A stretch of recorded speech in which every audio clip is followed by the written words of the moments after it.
Most folks figure the man with the real power is the one doing all the talking. I spent the better part of 40 years letting this city believe I was just the quiet old fella in the corner with the dirty hands and the rusted out half-ton. Letting them think small of me never cost me a thing.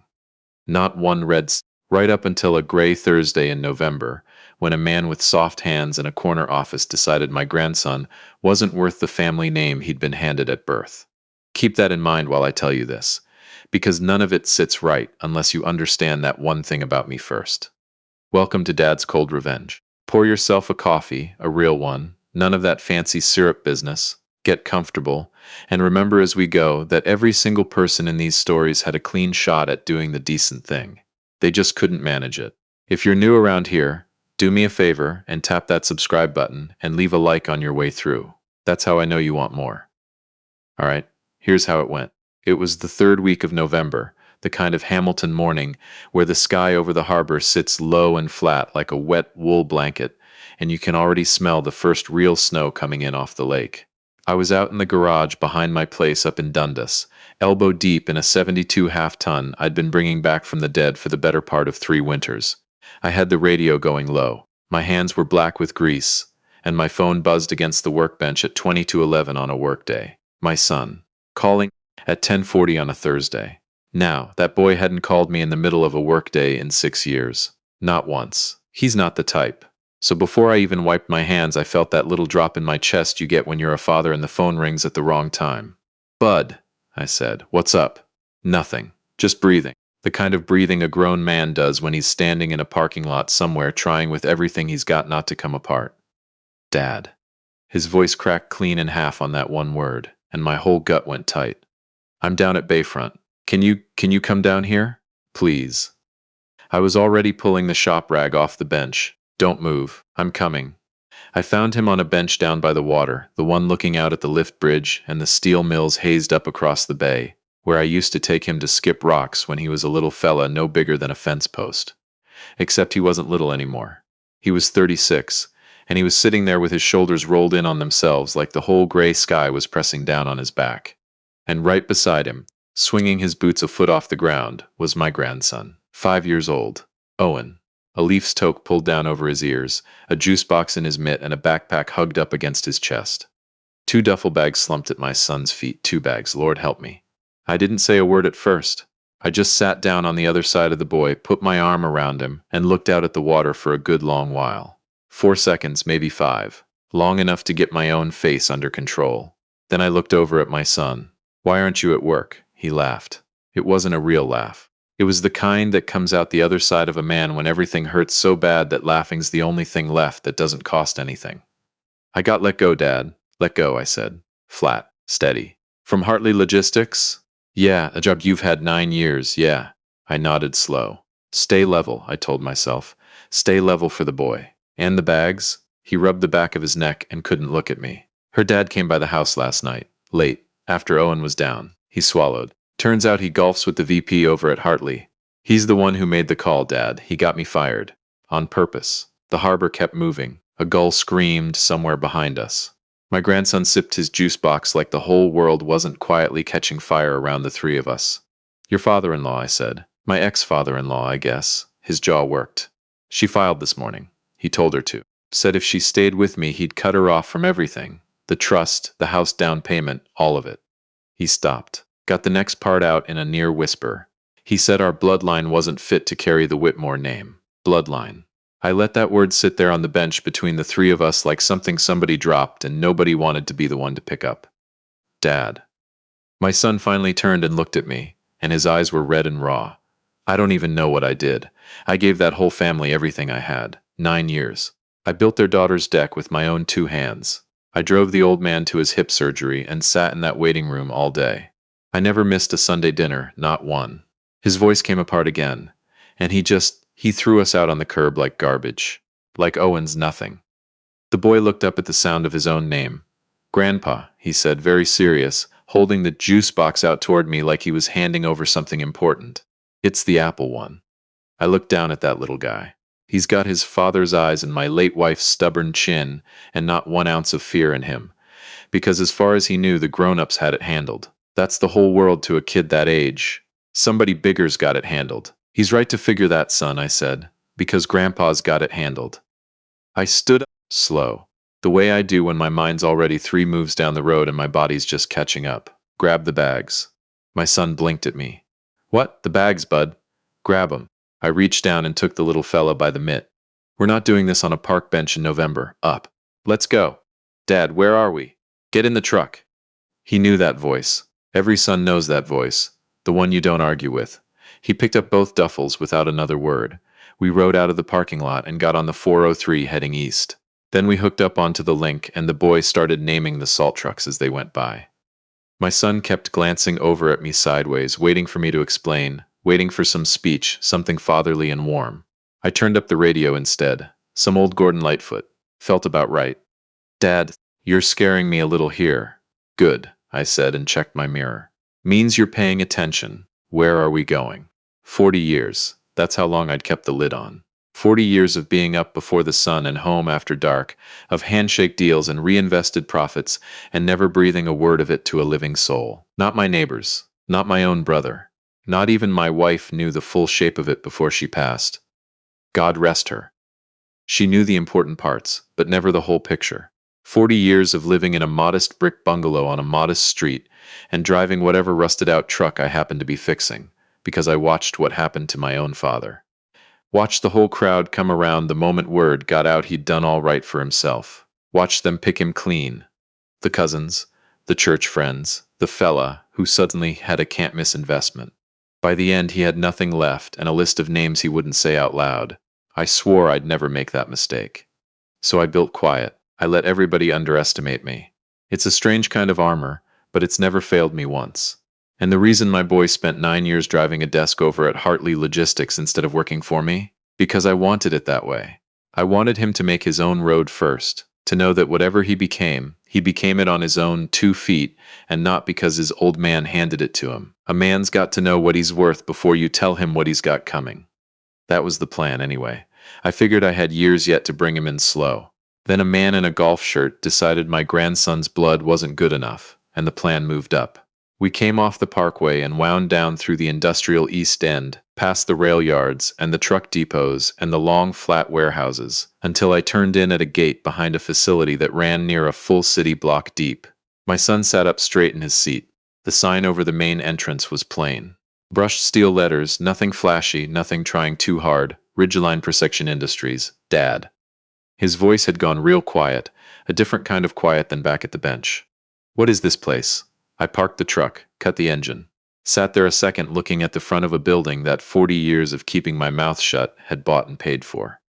This, I said, is yours, eventually. Come on. We've got a vendor meeting to reschedule. He had no clue yet what that meant.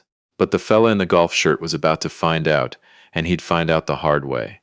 There's a particular silence that fills a room when people realize they've been getting somebody all wrong for years. It's not loud and it's not dramatic. It just settles, like dust after the dump truck pulls away. I've lived inside that silence my whole working life. It's where I do my best thinking.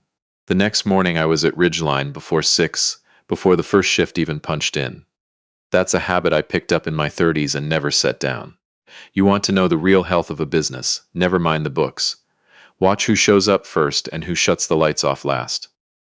I'd been the first one in that door for 4 decades.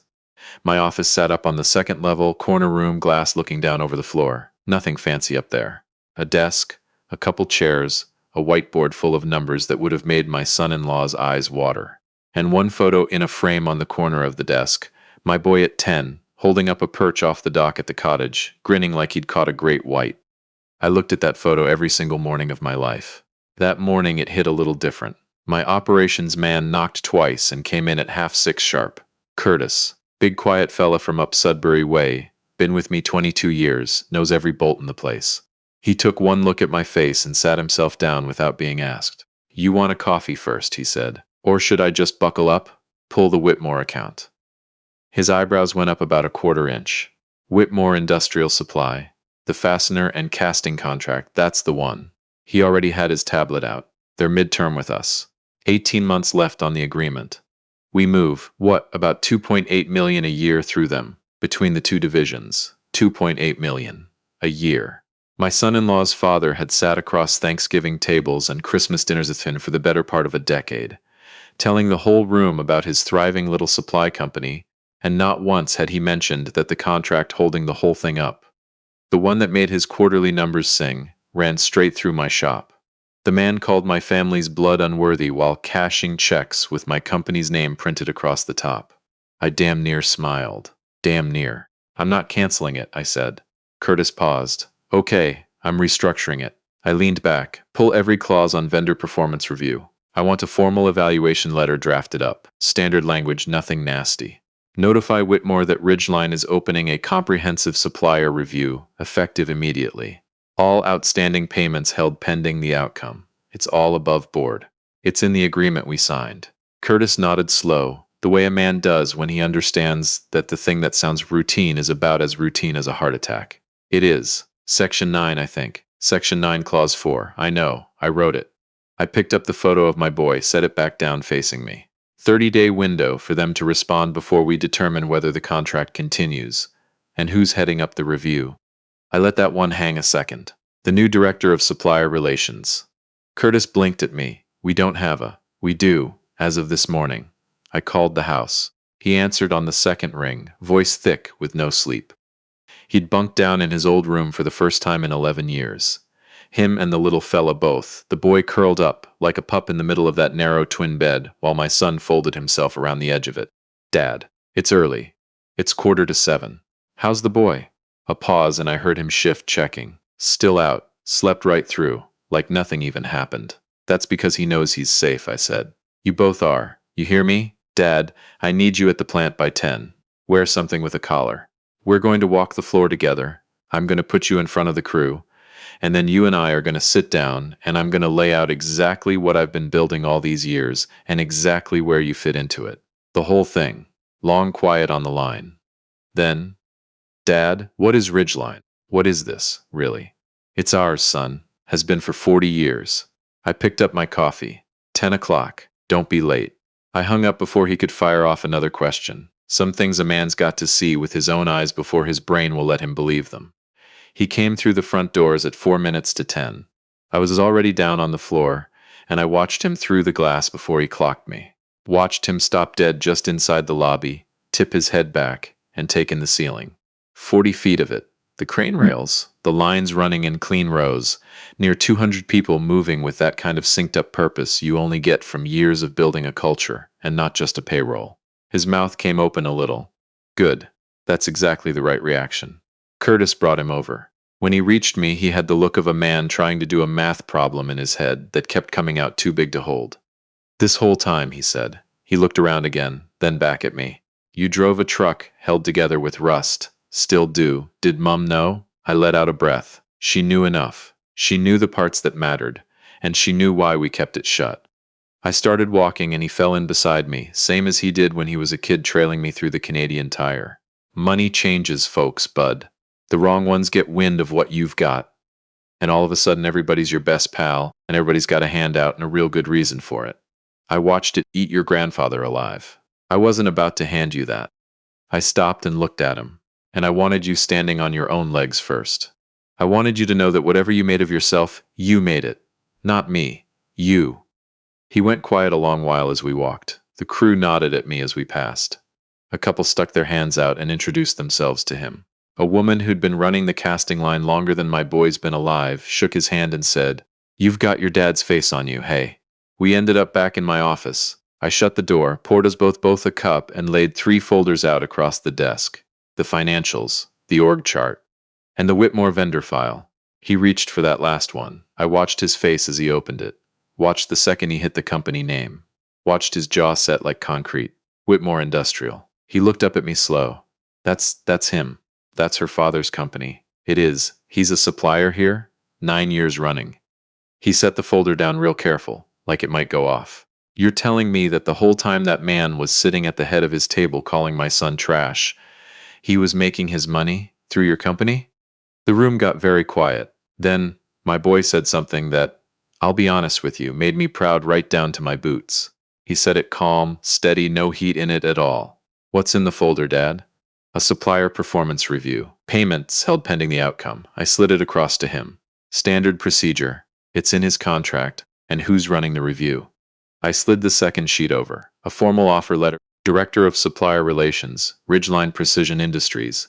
The compensation line on it made his old salary at Hartley look like loose change in the truck console. His hands went very still on the desk. Dad, I've never done anything like this. I ran a logistics desk. I don't know how to run a man's whole company review. You built a deck off a set of plans you'd never seen before, I said. You drove a man to his surgery and sat there all day. You showed up to 9 years of dinners you didn't want to be at, with your chin up, because that's what a man does. I leaned in over the desk. You know how to show up, son. That's 70% of the whole job. The other 30 I'll teach you myself. He stared down at that offer letter a long, long time. When he gets the review notice, he said finally, he's going to know something's wrong. He's going to make some calls, I agreed. He's going to ask around. And sooner or later, I sat back, he's going to figure out exactly whose building he's been standing in for 9 years. He looked up at me. And then what? Oh, I said. That's the good part. Then he's going to have to pick up the phone and call you. The quiet that came after that was about the most satisfying quiet I'd felt in 40 years of building things where nobody was looking. My son picked a pen up off my desk and he signed. Now, if you've stuck with me this far, do me the kindness of tapping that like button. It really does help these stories find the next person who needs to hear one. Thank you for that sincerely. Let's finish it. The review notice went out to Whitmore Industrial at 20 to 5 that Friday afternoon. By Monday morning, I had 4 missed calls from a number I didn't have saved. I had it saved. I knew that number cold. I let every one of them roll to voicemail. He wasn't calling to talk to me. He didn't even know yet that there was a me to talk to. He needed to talk to my son. And my son, for the first time in 5 days, was sleeping right through the night. Then there's the matter of my daughter-in-law, because I know you've been wondering, and I won't leave you hanging the way some folks do. She wasn't in on any of it. Turns out the morning her father had her file those papers, she'd done it numb, in shock, with him standing over her shoulder telling her it was the only way to protect her future. But she'd been quietly chewing on it ever since. That Saturday she drove out to the bungalow, found her husband and her son building a snow fort in my front yard, like it was the most normal day in the world. She stood at the end of the driveway a good minute before anybody saw her. Then the little fella spotted his mum and went tearing through the snow, and that pretty much settled it.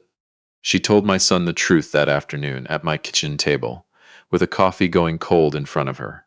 That she never agreed with one word her father said. That she'd been scared of being cut off, scared of starting from nothing, and that somewhere between the park bench and that driveway she'd decided she'd rather have nothing with her family than everything without them.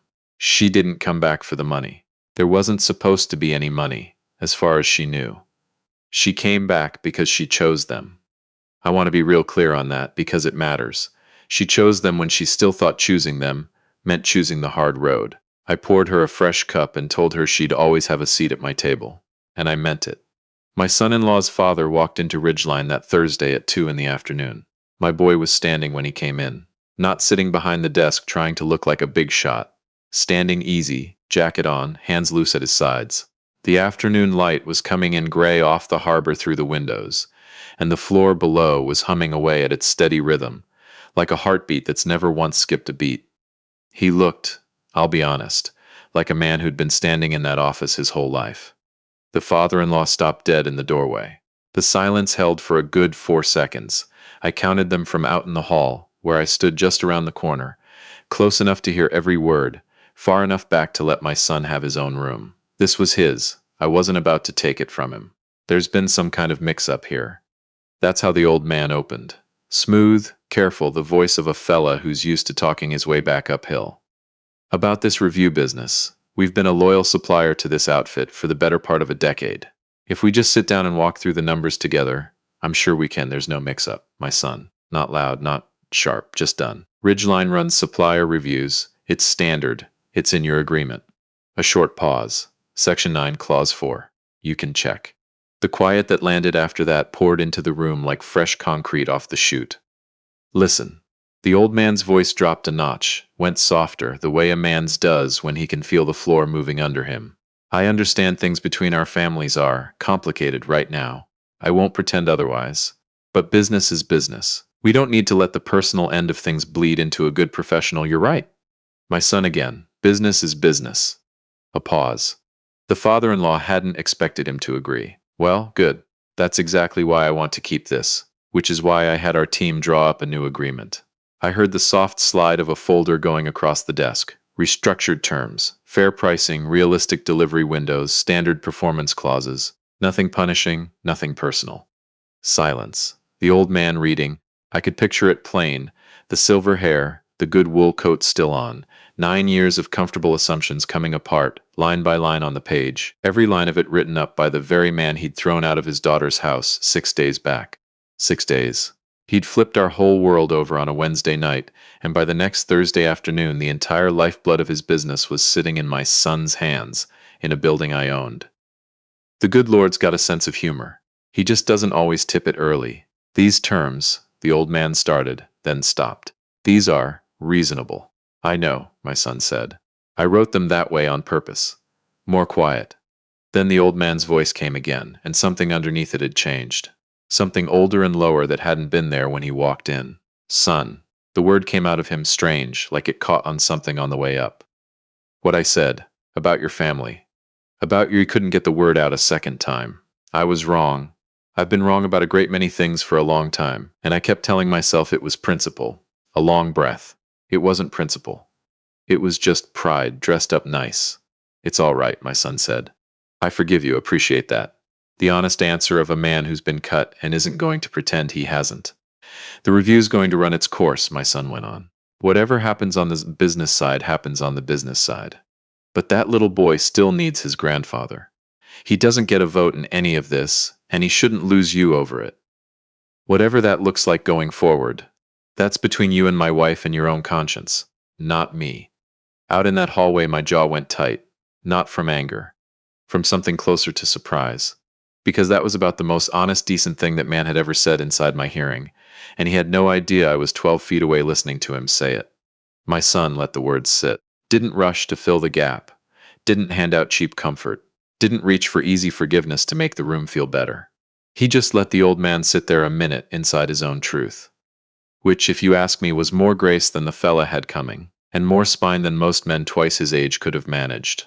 I do appreciate it, my son said at last, warm, but not soft. I mean that. Then, but I need you to hear one more thing, not as your supplier, not as the man you tried to wipe out, just as a man. His voice dropped quiet, and it's funny, quiet like that runs a room better than any amount of shouting ever could. My father built this, 40 years of it, quiet, with his own 2 hands, never once asking anybody's blessing. He built it for his family, for his grandson. For a name you decided over dinner wasn't good enough to sit at your table. Out in the hall I stopped breathing. You looked at my boy, my son went on, dead steady, not a tremor in it, and you saw blood that wasn't worthy. You made a phone call that took my job. You leaned on my wife until she walked out of her own marriage, and here you are, sitting across from me, in our building, reading a contract that decides whether your company sees the other side of next quarter. Nobody moved, nobody breathed. Then I heard my son slide one last thing across the desk. A pen. My father taught me a long time ago, he said, that real power's got no need to humiliate anybody. I shut my eyes out in that hallway. It just lays everything out plain and lets a man see it for himself. The longest 8 seconds of my life went by. Then came the small, plain sound of a pen scratching across paper. The father-in-law signed. My son signed under him. Calm, unhurried. The way a man signs a thing he made his peace with before he ever picked up the pen. Nobody said another word about bloodlines. Nobody made a speech. Nobody twisted the knife or raised his voice, or did one single thing that needed doing, because nothing needed doing anymore. Every soul in that room knew how it had landed. Nobody had to say it out loud. I didn't go into the meeting. I never set foot in it. I went the other way, down the stairs and out the side door into the cold, and I stood next to my rusted-out half-ton in the lot, with the November wind coming up off the harbor, and I looked up at that flat gray Hamilton sky for a good long while. 40 years, and not one day of it was ever really about getting even. I want you to understand that. It was about leaving something behind, about building a thing so solid and so deep in the ground that when the storm finally rolled in for my family, and it always rolls in eventually, they'd have somewhere real to stand and ride it out. I thought about my own father, pressing what little he had left into my hands near the end of his life with his whole heart in his eyes. I thought about my boy at 10 years old on the dock, holding up that perch like he'd conquered the whole lake. I thought about Owen, in that Leafs toque, dead serious, telling me the juice box was the apple one, like it was the single most important fact in the world. Bloodline. That man called our bloodline unworthy. Well, here's our bloodline. A grandfather who built the whole thing in silence. A father who showed up without once flinching. And a little boy who doesn't know yet what's being kept safe for him, but who's going to spend his whole life standing inside the proof of it. There's no contract on this earth, no number, no good wool coat that measures a thing like that. A few weeks on, the snow came down proper, the way it does here, and I had the whole lot of them out at the cottage for the first real storm of the year. My son, my daughter-in-law, and that little fella out in the yard up to his knees, packing snowballs and naming the plow trucks as they rumbled past on the road. He came stomping up onto the porch at one point, cheeks red as anything, and held up a mitt full of snow toward me. "Grandpa," he said, "this is the good kind." I told him he was right. Then I got the both of us a hot chocolate, and we stood there at the rail and watched the snow come down over everything I'd ever quietly built, in the city where I'd kept my mouth shut and my head down for 40 years. If this one hit you somewhere real, do me that favor and hit the like, and subscribe if you haven't so the next one finds you. Send it on to somebody who needs to hear it too. And as is always, thank you for sitting with me a while. I'll see you on the next one.